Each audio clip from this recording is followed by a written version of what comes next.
مرحبا حبايبي، إن شاء الله كلكم خير وصحة وعافية يا ربي. اليوم جبت لكم أحلى وصفة صودا الموصلية بطريقة سهلة وبسيطة. اللي حبيته أن نكمل الطريقة الثانية بمقادير بسيطة بقليل من البيض. راح نبدي بيها خطوة بخطوة. يلا خلينا نبدي بيها. أول شيء أتمنى من عندكم تشاركون بقناتي إذا أول مرة تشوفون القناة، لايك وشير، وراح نبدي بخطوات حلوة. وإذا عجبتكم الوصفة لا تنسون تكتبوني شلون طلعت وياكم، وراح نبدي بالخطوة بخطوة. راح نجيب بيض، وهاي كانت عندنا أول بيضة، ثاني بيضة أخذنا بس البياض والصفار خلينا على صفحة. راح نخفق البيض جيدا حتى نستمر بالخفق، وأكيد راح نضيف الشكر وراح نخفق الشكر حتى يذوب ونستمر بالخفق. وهسا راح نجيب نص كوب زيت، راح نخفقها مرة ثانية ويا الشكر ويا البيض، وراح نبدي نخلي قليل من الملح، نقول نص ملعقة شاي ملح، راح نخلي ملعقة شاي فانيلا، وراح نخفقهم على هذا القوام الحلو. شوفوا شلون صارت ويانا.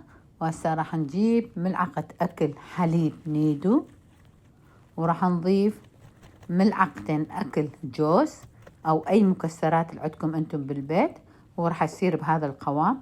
وهسه راح نضيف الطحين، والطحين ياخذ 3 كوابات، وأكيد الطحين حسب المكان الطحين. وراح نضيف ملعقتين كوب بيكنج باودر، وراح نعجنها. راح تكون عجينة مو قوية، راح تصير لينة نقول أو طرية.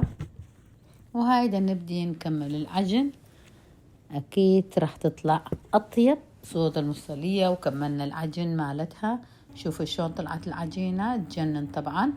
وراح نشكلها بالأشكال، كل واحد هو شلون ما يحب، أكيد هي الأذواق والموديلات اللي واحد يعجبه. أنا سويتهم بهذا الشكل الدائري، وراح نحضرها. وأنا مكملة الصواني، حضرت الصواني، حطيت القوالب، تقدرون تسووها بالقوالب أو تريدوها تسووها بالأشكال اللي تحبوها أنتو. أنا سويتها بهذا الشكل. كملت الصواني، الأوفن حار لمدة تقريبا 15 دقيقة.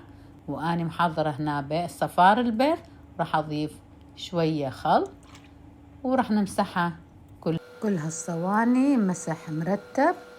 وراح نضيف اللوز، وأكيد الأوفن حامي قبل 15 دقيقة، ولازم نخليه بس من تحت 180 لمدة 20 دقيقة. بالعافية عليكم وعلينا.